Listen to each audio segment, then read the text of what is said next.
It's time for Baby and Toddler Instructions with host Blythe Lipman. Blythe is a nationally renowned infant and toddler expert who has over 30 years' experience helping moms and dads regain their sanity, teaching them how to survive, and giving them the confidence they need to be the best parents ever. From sleeping to crying to potty training to choosing a preschool and so much more. If you're a parent, Baby and Toddler Instructions is the show you've been looking for. Now here's your host, Blythe Lipman. Well, good morning, afternoon, evening, wherever in the world you might be. Thanks so much for tuning into Baby and Toddler Instructions. I hope you all had a fun St. Patrick's Day and are ready to put all things green away until next March. Although I think there's a book with Dr. Seuss, Green Eggs and Ham. You don't have to put that one away. That's always fun to read with your little ones. Anyway, if you're listening this morning, it is March 22nd, 2017, and this show has been pre-recorded, so you can't call me live during the show. However, you can always find me at mybestparentingadvice.com or call my office at 480-510-1453. If you have a question, after the show or you want to be a guest, and go to TogiNet, TOGINET.com, my wonderful TogiNet radio people that run the show. They can find me and listen to all the other great shows they have. So today, my guest will be Sara Blanchard, mom and the author of Flex Mom, and she'll be with us in just a bit. But you know what? Please visit my website, mybestparentingadvice.com. I have all the latest recalls on there. And if you do have an item that's been recalled, please do not try to fix it yourself. That is why I put the numbers, and that is why the companies give you the numbers, the websites. I know sometimes it'll say the screw is loose, or this is this is something that your child could choke on. Everything goes in the mouth when they're toddlers and babies. So if there's something that needs fixing, if there's a piece that's going to fall off, please do not try to fix it yourself. So that's mybestparentingadvice.com for the latest recalls. Also, besides the recall, there was another thing. The homeopathic teething tablets are labeled toxic. When your baby's teeth, you want them to feel better. And I have to say, talk to your pediatricians, ask them what they prefer that you do. Usually teething babies like something cold. So if your baby's old enough to have water, sometimes colder water than warmer water is better. I wouldn't give them cold formula, but that's up to you. Anyway, if you do use teething tablets, it says Highland's homeopathic teething remedies may be toxic to babies. Now, they recalled these a number of years ago because they had something in them. It said they had something in them. They changed the way they made the teething tablets. And I have to say, I use them for years. They're these little tiny teething tablets. You put one under the baby's tongue. And because it's homeopathic, it helps with their crankiness. It doesn't just take the pain away. Homeopathy is a whole different ballgame, and I'm not going to talk about that in here. I'm just going to say that it works on all the body, not just the pain. But it said the lab analysis by the U.S. Food and Drug found that the teething tablets parents use to soothe fussy babies have contained elevated levels of belladonna, which puts the babies at risk. Well, I thought they had taken belladonna out of this, so I stand corrected. Anyway, talk to your pediatrician because, many times they've said belladonna is a pretty strong drug. Even adults take it for stomach issues and that type of thing. So if you're going to use Highland's teething tablets, I know they recalled them. Maybe they redid it again. Take a look, see if there's belladonna in it, and check with your pediatrician. Check with them before you give your baby anything. But, Tylenol, baby Tylenol works well if they think that's something that you can use. So anyway, I wanted to share that. Also, because we're going to be talking about the secrets of a happy stay-at-home mom, not everybody can stay at home. Sometimes you work, and that doesn't mean that you don't put your child in a preschool. I think a lot of parents that are stay-at-home want to socialize their children, want them to get together with other kids, so they may put them in a preschool, maybe 2 or 3 days a week when they're 2 or 3. But anyway, I wanted to share a couple tips about choosing a preschool, because that is really, really scary. So, my preschool checklist, when you go for the interview, a couple things. When you call for the appointment, step 1, does the director speak to you, or does she connect you to assistant? And anyway, see how it feels. Are they nice on the phone? Are they welcoming to have you come in? And what's the policy for visiting the school? If you go to the school, make sure you ask these questions. Can I come in and visit any time? Take a look around, look at the room, look at the way the teachers are dressed. Make sure the preschool is licensed by the state. Do they do background checks before hiring the teacher? You know, if you go in to look at the room, is the teacher friendly? Does she come up and say hello and start telling you about things they do in their room? And do they sound exciting? And before that, when you do have the appointment, does the preschool director keep you waiting, or do they see you right away? You make an appointment, they have you come through, and are they proud of the school? Also, if you have questions, do they answer them directly, or do they kind of answer around them? Let's talk about this piece of it. When you go into the preschool, how does it smell? I know I'm big on smells. Does it smell clean? Does it look clean? And when you go into the room, are the toys age appropriate? Do they look clean? You know, ask them, how do they wash the toys every day? You're supposed to have a bottle of bleach and water. It's 1/3 bleach, 2/3 water, and you're supposed to bleach the toys. Do they have a dirty toy place, a dirty toy box, so that, you know, little ones put everything in their mouth? Once a child puts something in their mouth and they're finished, do they take the toy and put it in the dirty toy box? Anyway, I have an entire chapter in my book, Help My Toddler Came Without Instructions, and also Help My Baby Came Without Instructions, about choosing a preschool. I have the checklist you can print and take with you. But my final thoughts, if you find a school that you think you love, walk in unannounced, because, you know, it's like our homes. When we know we're having company, we clean up. So go in a second and third time unannounced. And if you feel good about the preschool, great, sign up. If there's something that you just can't put your finger on, find another school. You know, you may never figure out what it is, but you want to know, when you leave your most precious thing in your life, your child, at preschool each day, you want to walk away knowing they are going to get the best care ever. They're going to be safe. They're in a clean place. So anyway, check out my book. You can find all those tips. You can take the checklist with you, and it's March. People are going to start looking for preschools, believe it or not, for next year when the spring comes, because a lot of these schools have waiting lists. So anyway, that is my tip from my book.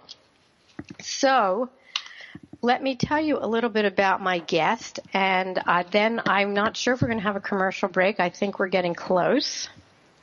Her name is Sara Blanchard. She's written a wonderful book called Flex Mom. And much like laundry, Sara's life runs in cycles. After graduating from Harvard, the financial cycle took her to Tokyo, Hong Kong, and New York. The wellness cycle trained her in life coaching and positive psychology. The parenting cycle, not really a cycle, more of a commitment, she says, called a permanent press, saw her struggling as a stay-at-home mom until she found a better way and founded the Flex Mom Moment. She and her family called Denver her home. And I've known Sara for a number of years, and you know, it's interesting. I met her at a women's group years ago, and Sara is great, and I love this book. It has so many terrific ideas, and you know, it's tough being a mom, whether you're a stay-at-home mom, whether you go to work, whatever it is. She's got some really good tips that are going to help you as a mom. And since it was just National Women's Day last week, well, actually 2 weeks ago, on the 8th of March, we as women, need to unite. We need to support each other, and that's what this book does. It gives you so much support about being a mom, a stay-at-home mom, a woman. And I can't wait to talk to Sara, so I'm going to say good morning before we have our commercial break. Sara, good morning. How are you? Good. Thanks for having me on the show. It's so good to hear your voice and connect again. Oh, it is. You know, I loved when we had that group. It was really lots of fun. But this book is great. And, you know, I have to tell you, I was reading your interview for Forbes, and what a terrific interview that says so much. During the break, I'm going to pull it up because, unfortunately, my computer just knocked it off. Talk about technology that I love. Love it when it works. But you've had lots of cycles, and I love the fact that you've broken your life down in cycles because it's so true. You know, it's ever changing, and this cycle, or permanent press, as you call it, this is a good one. And, you know, until women stop having babies, this is an evergreen, as I always say about my books and my tips. You know, we all go into being a parent not knowing. And how would we know if we've never been a parent before? That's why I wrote my books. Help My Baby Came Without Instructions, More Help, and Help My Toddler Came Without Instructions. And it's interesting, the cycles. I'll just talk about me for just a few seconds. I just went through a cycle with moving my elderly mother to a senior place with some caregivers. Her husband had passed away. And I'll tell you what, I keep saying there's a book in the workings called Help My Elderly Mother Came Without Instructions, because let me tell you, that cycle is another cycle in itself that I would have never known. And the things that I learned, I don't know that anybody could have prepared me for them if there had been a book that had like 150 pages of things to do, not to do, how to make it easier. And that's what your book does with the Flex Mom movement, and I love it. Anyway, we are going to have a commercial break, and when we come back, we are going to talk all about your book and why you did it and your favorite parts, and I'm going to ask you your favorite parenting tip, and we have so much time to talk all about this. I'm so happy you can be my guest today. The music is coming in just a few seconds, so let's get ready and talk about the Flex Mom. And, you know, go to www.flexmombook.com and take a look at the website. And you can find Sara Blanchard, author, on Facebook, and Sara at flexmombook.com.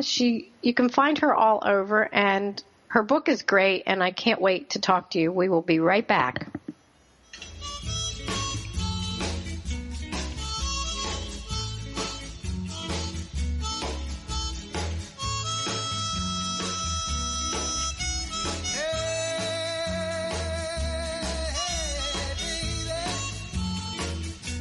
We'll be right back with more Help My Baby Came Without Instructions. It's Baby and Toddler Instructions with Blythe Lipman on TogiNet. We'll be right back right after these.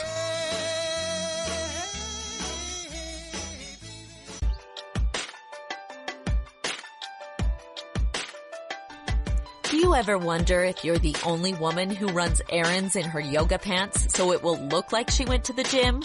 Or how about the only mom who feeds her kids raw cookie dough?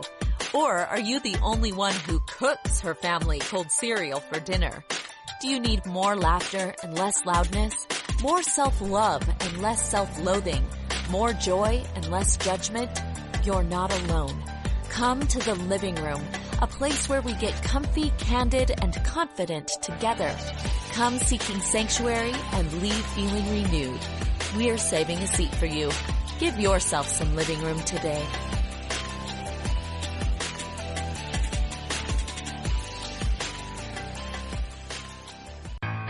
This is the TogiNet Radio Network, radio with a cutting edge. It's words you never heard. Which U.S. state would you guess has the fastest talkers? Recent research by analytics company Marchex revealed that the nation's fastest talkers come from Oregon, Minnesota, Massachusetts, Kansas, and Iowa. What about New York, you ask? New York ranked near the bottom at 38. But New Yorkers do use more words. A New Yorker will use 62% more words than someone from Iowa who have the same basic conversation. What's another word for fast-talking? Tachylaya. America's slow-spoken or tardiloquent talkers were from North Carolina, Alabama, South Carolina, Louisiana, and Mississippi. What's a word for someone who likes to say the same thing over and over?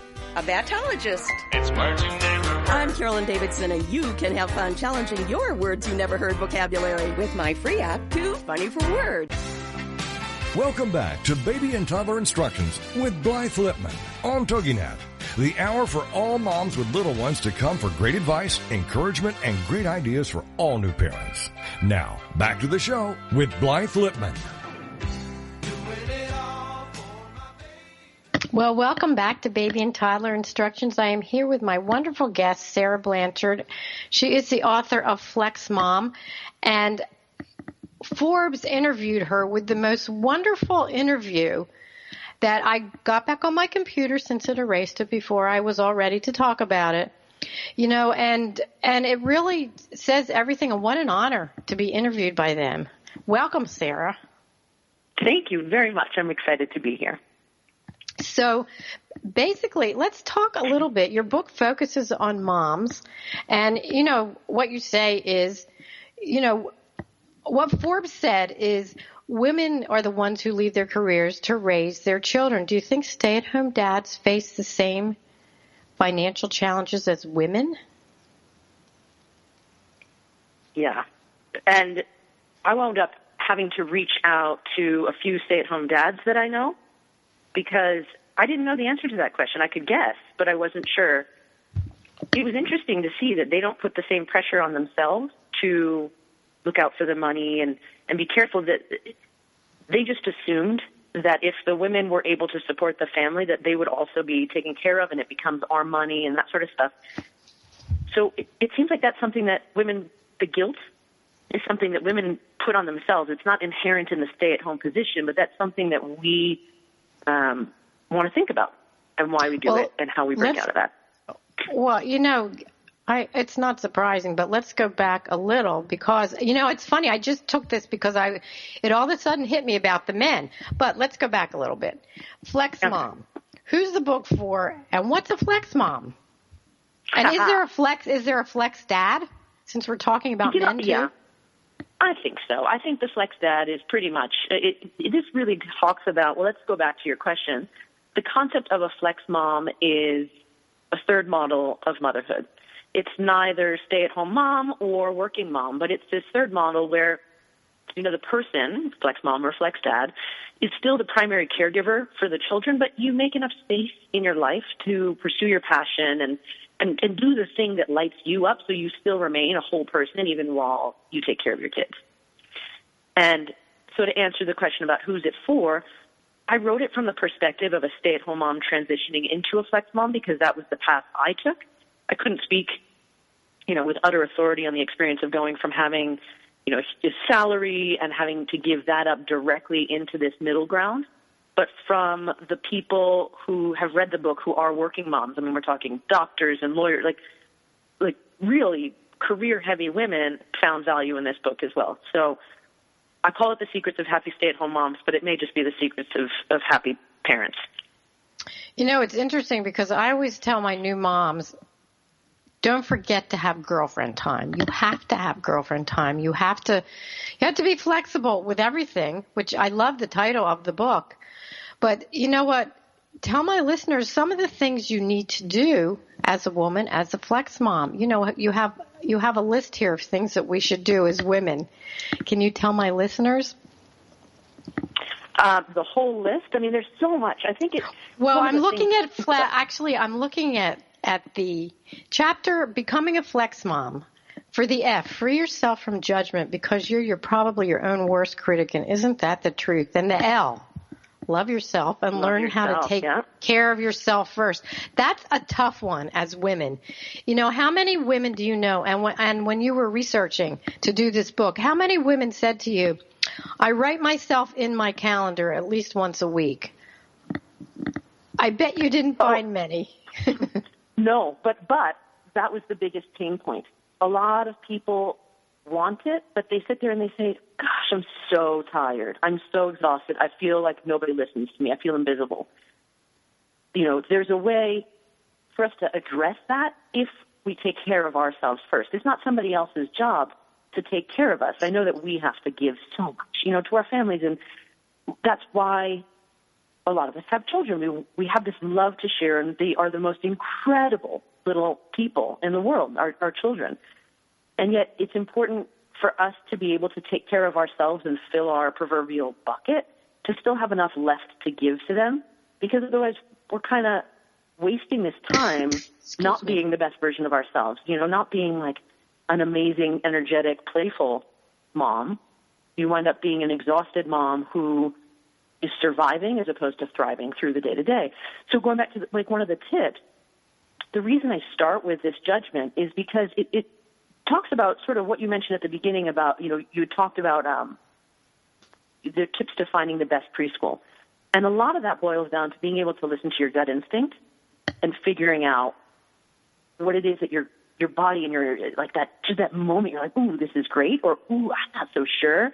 It's clearing the space to be able to listen to yourself and do what you need to do based on that.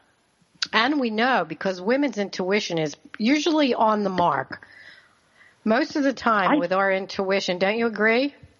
I totally agree. And we get in our own way sometimes. We get too much in our head, like, oh, I shouldn't feel that way. I don't know why I feel that way.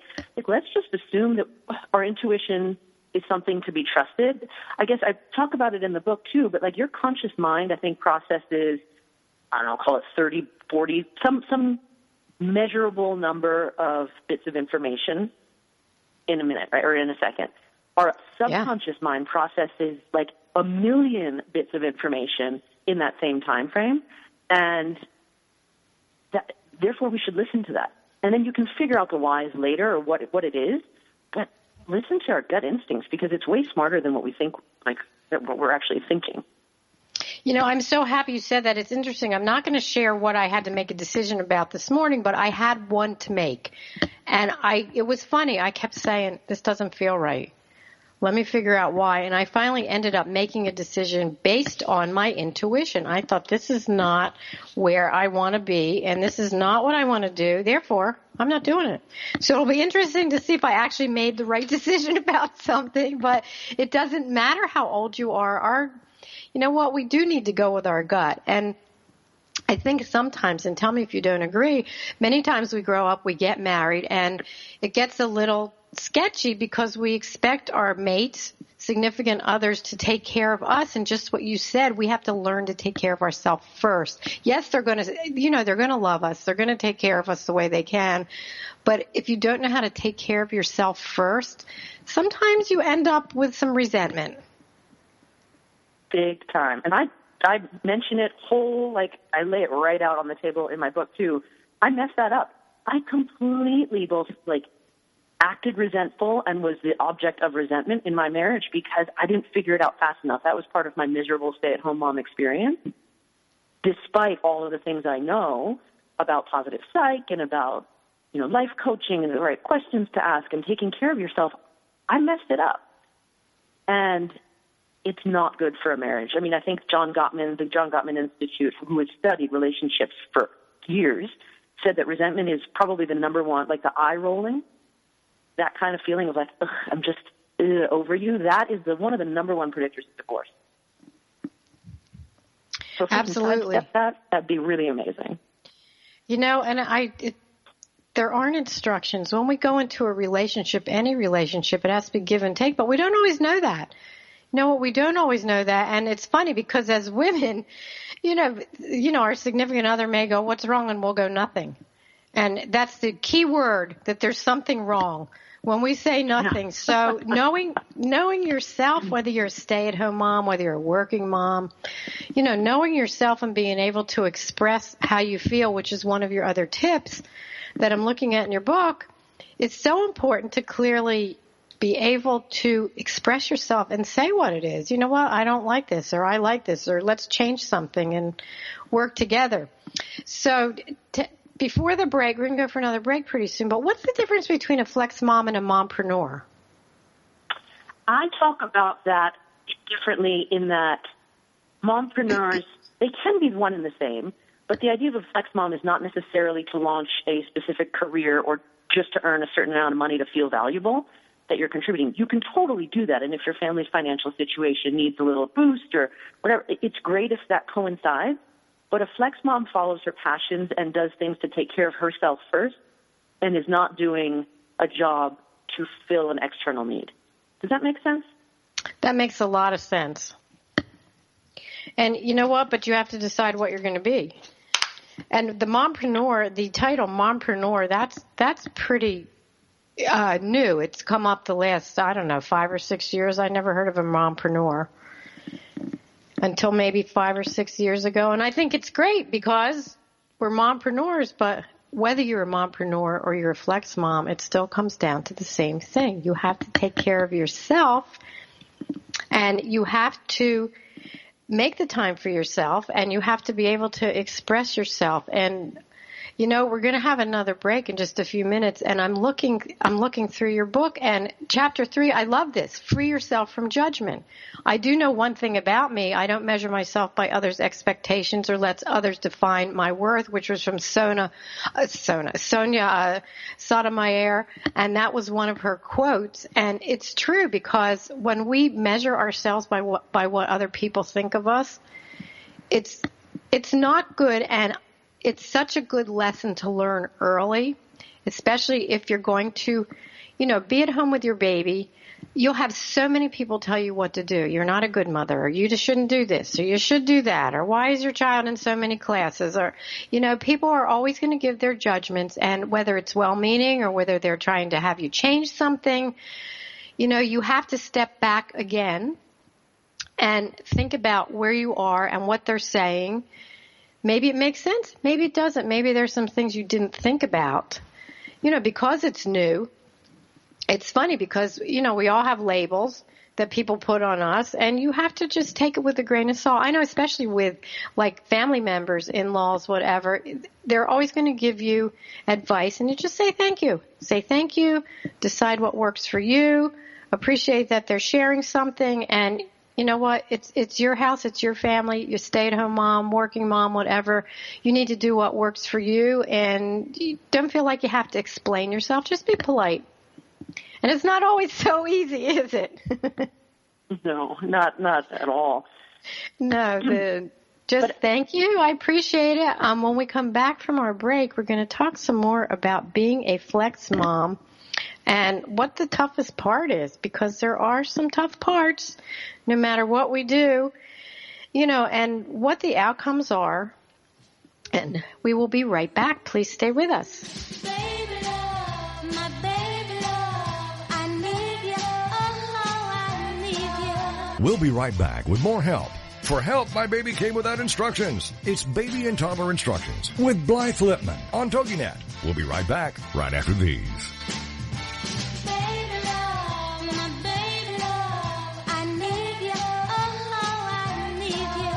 LinkedIn. It's a great tool and a great way to do business in today's social media driven world. And Carol McManus is the LinkedIn Lady with the LinkedIn Lady Show. Tuesday and Wednesday afternoons at 4 p.m. Eastern on allbusinessradionetwork.com. The LinkedIn Lady Show is designed to inform, inspire, and educate businesses. Every social media site has a specific demographic, personality, and purpose. And the LinkedIn Lady will interview a variety of guests, such as business owners who can showcase their business and talk about how they use social media, such as Facebook, Twitter, YouTube, Google+, Pinterest, and of course, LinkedIn. For more on Carol and the show, check out her website, LinkedInLady.com. As trends change and new applications become available, the LinkedIn Lady Show will bring that information to you in an easy-to-use, fun, and engaging way. Every Tuesday and Wednesday afternoons at 4 p.m. Eastern, it's the LinkedIn Lady Show with Carol McManus on allbusinessradionetwork.com. It's the Fitness Minute with fitness expert Annette Hammond. Even though you may not know that you're eating them, trans fats will soon be gone from the American diet. Fox News says that trans fats are created when hydrogen is added to vegetable oil to make it more solid, like shortening and margarine, which is why they are also called partially hydrogenated oils. It increases the shelf life of food and enhances flavor. Foods commonly containing trans fats are microwave popcorn, pie crusts, frozen pizza, biscuits, frosting, coffee creamers, and margarine. A diet that is rich in trans fats has been linked to memory loss, higher body weight, heart disease, and a greater rise in LDL or bad cholesterol in the blood, which leads to cardiovascular disease.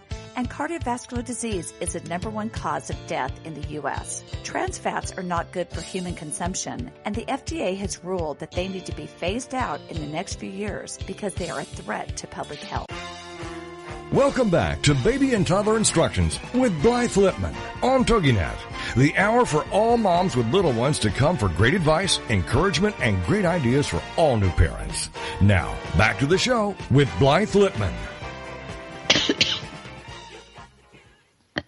Well, welcome back to Baby and Toddler Instructions. I am here with my wonderful guest, Sara Blanchard. She's the author of Flex Mom, The Secrets of Happy Stay-at-Home Moms. And, you know, she has a wonderful interview in Forbes that she talked about how she got to the Flex Mom stage. And I talked a little bit about it at the beginning of the show. But, Sara, do you have any more you want to share about how you actually got to the Flex Mom moment and movement? Yes, I would love to share. I was a unhappy-ish stay-at-home mom for a while because I had lost a sense of myself. But when we moved from Arizona to Colorado, I wound up looking around and being like, okay, you know, it's the chance to re-up and continue to work on myself and figure this thing out. Because it can't be, I've met some effortless moms. There are people who make their kids look beautiful and sail through the day, and they love it. I wasn't like that as much. I found it more difficult to get through some periods of time with the children, even though I love them so much.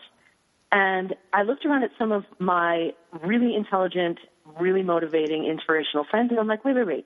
You're doing all the same sort of physical things I'm doing, like you're cooking for your kids, you clean them up, you pick them up from daycare, but you're happy. What are you doing differently?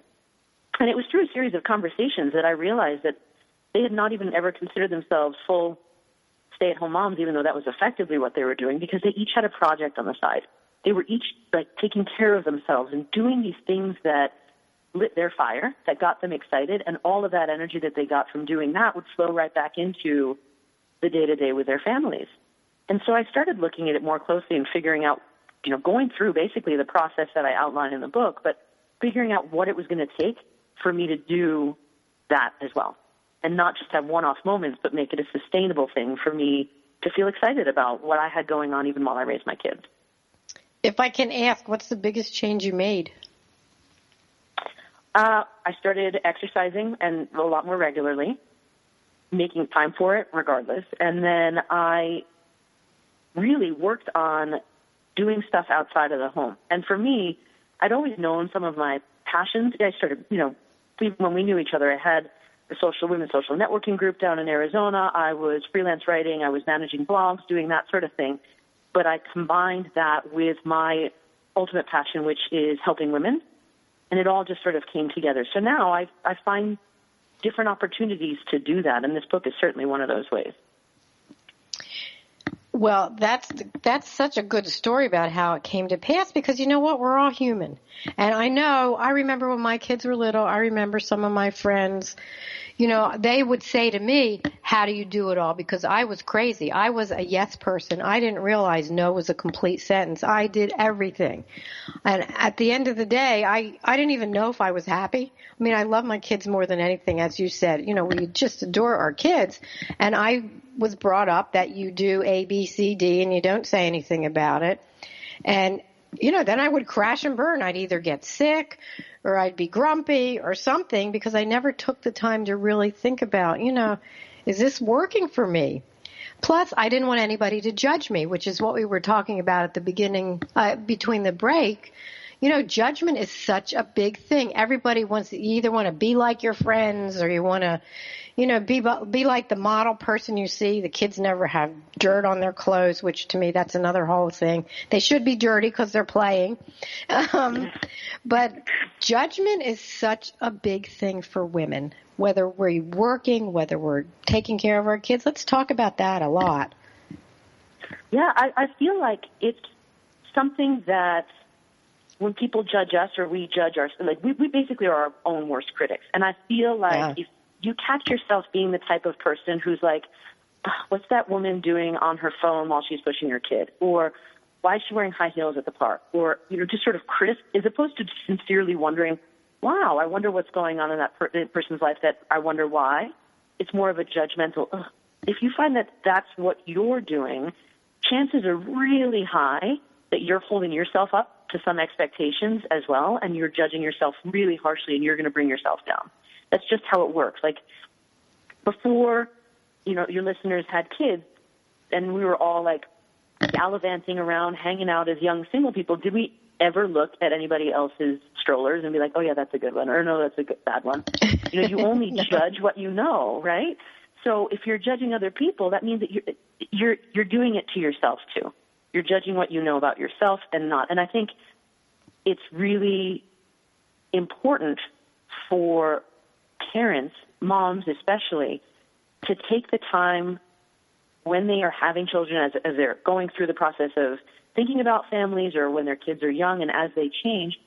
Who are you now? What do you stand for now that you're a parent? Because being a parent changes you. It affects you in such a different way. And for us to then be able to hold our own, we need to figure out what we stand for now that we're parents. And then I think you can step out of that judgment. You can be like, no, I own this. This is what I stand for. People can throw whatever they want at me now, but it doesn't matter because, here in this circle is where I stand, and I'm good right here.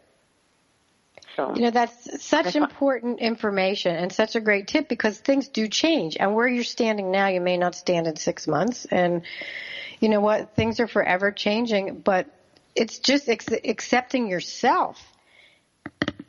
And I can tell you, as I get older, and I've had this discussion with friends my own age. I'm a lot older than you. As you get older, it gets, for a lot of us, it gets easier and easier. If somebody says something, we go, well, I don't care what you think. I mean, we won't be rude, but, basically you find yourself in a different way, maybe in a better way, as we get older. And I don't know what it is, but we do accept ourselves more, I think, as we get older. And I question it all the time, whether it's because, National Women's Day was 2 weeks ago, and women are so much more in the forefront, and there are so many more women that are staying at home or not staying at home. But I think in talking to you about judgment, too, in Chapter 5, you talk about expressing your goals. You get up in the morning. What are you going to do? Do you think it's helpful if in the morning, and don't do this, some people say the night before decide what you're going to do the next day, so that when you get up, you know what's going to happen. Either way, don't you think it's so important to know what you're going to do for that day? Totally, and it sets off a sense of accomplishment. Whether it's, today is the day that no matter what I do, I'm going to have my hot cup of coffee before I have to put it back in the microwave. From that sort of stuff, and I'm just going to do what it takes to, create that space for myself, or I'm going to go out and reach out to somebody totally new and set up an inspirational conversation for next week. Having that, doesn't it feel so good when you have accomplished something outside of, and I'm sure you remember this, when you're raising kids, it's outside of that, what I call the hamster wheel. I feel like running a household and raising children, you're often caught up in the same thing, day after day after day. You feed the kids, you clean up after them, you do all that sort of stuff. And to have a goal outside of that feels so good. It's funny because your chapters in the chapter, different types of goals, feeling humble, big mamas, you know what? And you have to feel your goals, which is what you talk about. You can't just put it on the calendar and check it off that you drank your coffee. I always say one of my favorite things of the morning is that first sip of coffee. To me, it's better than everything. I like my coffee. I have a whole thing the way I make my coffee, and that first sip is it's a goal. I don't feel right if I don't taste my goal. Totally. I love it. And, in fact, I just found this, maybe totally off the topic, but I found a really cool app called Day One that I just started using, and it talks about, it tracks the things you're grateful for. So even if it is, today I got to have that uninterrupted cup of coffee or whatever it is, I feel like it can reinforce, the achievement of that goal by having either a picture of it or, I don't know, it's a really cool way to record your daily gratitudes without having to have a piece of paper. And we should be grateful each day, even it is, like you're saying, even if it's for the small things, the cup of coffee, whatever it is. The other thing is, when you have children, You know what? Think about what the goals are for them for the day. Are you going to go to the playground? Are you going to sit down and color with them? Are you going to just take your baby and dance around the room with him or her? Set a goal, too, with your children. And, however it works, lots of people like me, I like to make lists because when I check them off, I feel better. And as much as I use the computer, I like using a pen and a piece of paper, and it makes me feel like I've really accomplished something by checking it off, crossing it off. Whether you put something on the calendar and delete it, whatever it is, find the place where you make your goal and you can see it. And at the end of the day, see if you've accomplished it. And if you haven't, again, here comes your judgment, doesn't it? Here comes the judgment, Sarah, and you're going to say, I didn't do that. You know what? That's okay, too. It's totally okay. I find myself actually having a daily Post-it note that I just start writing down the things I do or my checklist. But then inevitably something comes up that I didn't have on my radar that I had to do that day. I actually go back, even though I've already done it, and I'll add it. Like if something comes up, I have to take the kid to the doctor suddenly or whatever, I'll put it on my list and be like, check, I did that. So at least I can see there were things that I accomplished, even if I didn't plan for it. So you know what? All the other stuff that I thought I was going to get done and I didn't, that's okay because I got all these other things done. Yeah. Even if they came up at the last minute. And I love that you write it down, too, because you know what? Things do change, especially if you have kids. All of a sudden, they could be running a fever, or you know what? The preschool could call you, or whatever it is, or a toy breaks and you have to go to the store. You ran out of something. Things are forever changing. And like Sarah, we both write things down, and you have accomplished some things. And I will say one more thing for myself. When I have a whole list of things, here's a tip that works great for me. I always try to do the thing that I want to do the least first. Get it out of the way if it's something that has to be done. And to me, that's such a good accomplishment because then you're not sitting there going, I still have to do this. And I have to pick up my kids in a half hour and I never got to this. Do it first. Cross it off the list. And you know what? You'll be finished with that thing because we don't always love everything on our list that we have to do, but you know what? We have to do them. So when we come back from our break, I am going to ask Sara Blanchard, author of Flex Mom, what her favorite parenting tip is, and we're going to talk a little bit more about how to be successful as a Flex Mom and her program and so much more. So stay with us. We'll be right back.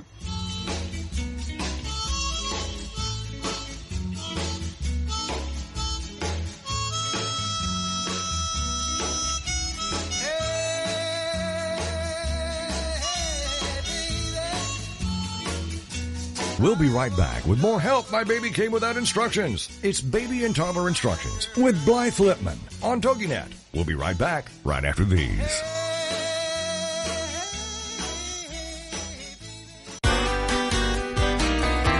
It's words you never heard. Laughter was such good medicine. Ancient Greek physicians sent their patients to visit comedians to be healed. In the 1300s, surgeon Henry D. Mondeville used to tell jokes to his patients in the recovery room. Dr. Mondeville must have been a bit of a Witzelsuch. That's a person who tells jokes and no one ever laughs. We laugh 6 times more when in the company of another person than we do by ourselves, and 30 times more when we are in a group. Laughter isn't under our conscious control. If you've ever started cachinnating at school, in church, or at a funeral, you know what I'm talking about. Cachinnating is another word for uncontrollable laughter. It's words you never heard. I'm Carolyn Davidson, and you can have fun challenging your words you never heard vocabulary with my free app, Too Funny for Words. It's the Fitness Minute with fitness expert Annette Hammond. One simple strategy for healthy, low-calorie eating is to pack your lunch instead of eating out. When you plan your lunch, you can control what you are eating and how much. Going to a restaurant can be disastrous for someone trying to lose weight or maintaining their present weight. Even choices like Caesar salad can be as much as 600 calories, and some Asian dishes like sweet and sour chicken can be well over 500 calories. You can put together a lunch that is satisfying for less than 300 calories. Harvard Medical School states that packing your lunch makes healthy food choices readily available, helps you curb portion sizes, and saves you money. You can pack leftovers from the night before and add fresh veggies and fruit. Keep it healthy and delicious. I'm Annette Hammond. To hear other fitness and weight loss tips, visit our website at AnnetteHammond.com. Welcome back to Baby and Toddler Instructions with Blythe Lipman on TogiNet, the hour for all moms with little ones to come for great advice, encouragement, and great ideas for all new parents. Now, back to the show with Blythe Lipman. Well, welcome back to the last segment of Baby and Toddler Instructions. I am here with Sara Blanchard, the author of Flex Mom, The Secrets of Happy Stay-at-Home Moms, or if you're not so happy, she's going to help you. Anyway, Sara has 2 children, and do you have a favorite parenting tip or two you'd like to share with my listeners? I do. My absolute favorite parenting tip is that it is okay, and in fact a good thing, to prioritize yourself even while you're raising your kids. It's so counterintuitive, but I really think it's okay to take care of yourself even while you're busy. Don't you think, how do you do that? Is that like with your coffee, or or do you go out with your friends? I'm just curious if you want to share. Yeah, I think it's all of the above, and it depends on where you're at. You know, with a young infant, when you're sleep deprived and everything is changing every week, you might have different goals for yourself and different things that mean taking care of yourself. It may mean meeting up with a girlfriend who has a similar age child and going for a walk. You know, it may mean something different. And when you're older, it may be being like, you know what, I have a roster of at least 3 babysitters or at least other moms who will watch my kids so I can go to Target without the children. Or, you know, something that is a reward for you that makes you feel really good, whatever that may be. So I think it's a question of figuring out what those things are and then doing it with no guilt, because it's important that we take care of ourselves to be the best parents that we can be. It's true, and you know what? You make for such a great role model. When your children see you, especially as they get older, when they see you that you're taking care of yourself, even if it's something as simple as taking a bath alone without them coming in the bathroom with you, it sets a great example because we're the examples that they follow. When my kids were little, I had a babysitter. Her name was Wendy Severance. Every Wednesday she would come at 3 o'clock from 3 to 5. I lived in Maine then, and you know what? Sometimes I just went in and took a nap, or sometimes I called a friend or read a book, whatever it was. It's the me time, and she was great. She played with the kids and did activities, but I knew every Wednesday I had 2 hours just for me. Didn't matter what I did. So that's pretty easy to set up, especially, you know, if your kids are little and you know other people that, you know, you can trade babysitting too. Totally. Well, and I also do another thing called survival dinners, now that my kids are old enough, where if my husband's traveling and another friend's husband's traveling, or even if it's not, but they just come over, the kids entertain themselves, I pour a glass of wine with my girlfriend, and we serve whatever is in the fridge for leftovers. It's not a big deal, it's not anything, but it just takes the pressure out of a meal with your children when you're by yourself sometimes, when the husbands are working late, or whatever it is. I love my survival dinners. You know what? That's great. You can have survival dinners even if you don't have kids. I love the idea that you go in the refrigerator and get what you want, even if you get cold cereal and wine. I guess it doesn't matter. Absolutely. But it's just the company, you know. Otherwise, people don't socialize. I mean, it wasn't that latest study, you know, there's so many studies that talk about relationships, and the closeness of those relationships are the number one predictor of your longevity and your health. So why make it difficult and have some formal dinner that you have to plan 3 weeks in advance? Like, if tonight you're exhausted and you want to have a glass of wine with a girlfriend, just come over. Those are the best times. I agree. Those are the best times. So tell my listeners about your program and where they can get your book and find you. So they can find me. I think you mentioned the Facebook account. There's a Facebook with a / Sara Blanchard author, Sara Blanchard author. The website is flexmombook.com, and the book right now is out on Amazon. The program that I have, though, I'm super excited about this. I figured it out. Like, it all came together over several conversations with people about how I can best help serve moms who want to have more energy and more time for themselves, and how do you get to that stage. And I think what I like about it is that the way I've set it up, and I'm going to set it up, is to really listen to what it is that's going on in the mom's life, what it is that they've tried, and then what are the top 3 areas that I can help guide them to get this end result of feeling happier, basically. You know, that they have a little bit more control and space and the structure in their lives that they need to do their thing. So I'm launching a beta program in the month, and we're going to develop it and roll it out and see where we go. I'm really, really excited about it. So they can reach me through the website for that as well. In fact, sorry, go ahead. I'm going to applaud you, yay, because it is really, it's so good, you know, and sometimes just talking to somebody else, one of us will say the simplest thing, this is what I did, and it will click, and you go, wow, I never thought of that. So your program to help flex moms is so needed, because we don't know. You know, sometimes we don't see the forest from the trees because we're so busy. And as the kids get older, then they're in activities and you have homework. And, you know, there's so much stress on children, too, that it's really tough. I had a guest on my show a couple weeks ago, Dr. Stuart Shanker, talked about self-reg, how to break that stress cycle. And, you know, we're all stressed. This is such a fast-paced world now. So to have Sara Blanchard, Flex Mom expert, in your life would be wonderful just to talk to you. What do you think the toughest part is for a stay-at-home mom? I think it's the repetitiveness and how much energy it takes to break out of that cycle if you don't already know enough about your strengths and yourself and your needs to ask for what you want. I think you're absolutely right. And, you know, I remember staying at home with my kids. I didn't work outside the house. I either stayed home with them and just had them, or I took care of other children in my house. And I can remember many days at the end of the day saying, did I talk to anybody today besides a 3-year-old? And that's important, too, because at the end of the day, if you do this every single day, you know, you have to make that time to talk to other moms. I have, in my book, Help My Toddler Came Without Instructions, I have an entire chapter about forming a play group. And that's, yes, it's great for the kids to play and socialize with each other, but it's so important to socialize yourself with other moms. Totally.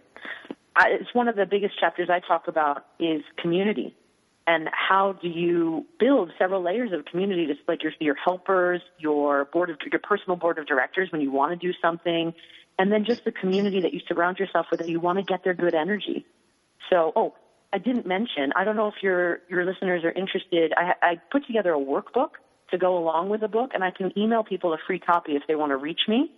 So they can do that through the website, or if they want to email me at Sara, S-A-R-A, at flexmombook.com. And if they just mention that they heard it from you guys, I'll totally email them a free copy of like an e-workbook to help you as you process your thoughts when you read through the book. That would be great, because you don't realize the things that you're not doing. You know, as we've talked about the whole show, you do the same thing every day. You know what? You eat, you cook, you clean, you do the laundry, you make sure your kids get to preschool on time, or you make sure you sit down, they get a nap at a certain time. And that's all important. You have to do all that. You know, that's what it's about when you're a parent. But then there's not that other piece. Where's the calendar where you're written in? Where does it say me time? And it's just, you know what? It makes your life so much better when you have me time. Don't you agree? Absolutely. Well, and I find that all of my radars go down a bit if I don't get enough sleep, or if I'm not eating the right food. My intuition is not as good, and then I wind up making worse choices or getting more angry or whatever it is. My humanity comes out even more, and it's not as satisfying. So I do think having me time is crucial, and especially if people are introverted and they're with kids all the time. And by introverted, I don't mean antisocial, but if they're needing alone time to recharge and you're constantly with your children, you need it even more. And you should feel even less bad about prioritizing yourself for that reason. You shouldn't feel bad about anything. That's what I think. I think whatever you do, whatever works, because things are constantly changing. But just said something. I forgot what I was going to say. But you know what? It's the stay at home, the rote, whatever it is, that's really tough. And I'm happy to hear about your workbook, because sometimes we don't really even focus on what we're doing. You know, it's if we stop and see a workbook and write something down, we go, oh, yeah, I didn't realize I was doing that. But I do realize one thing. Unfortunately, I am going to have to say goodbye, because we are at the end of the show.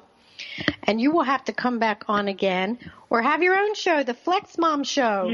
I will definitely pick your brain. You're an expert in this field, and I really, really appreciate you taking the time and having me on here. Oh, thanks. You were so great, and I can't wait to see the workbook. So you have a wonderful rest of your day, and I will talk to you soon. All right. That sounds good, Blythe. Thank you again. Okay. Bye-bye. Wow, I'll tell you what, this has been a lot of fun, this show with Sara Blanchard. You really need to look at her book, Flex Mom, The Secrets of a Happy Stay-at-Home Moms. Look on Amazon. Great book. Anyway, and look at her program, because it can help all of us. I'm ready to be a flex woman. Even though my children are grown up, I guess I can be a flex woman.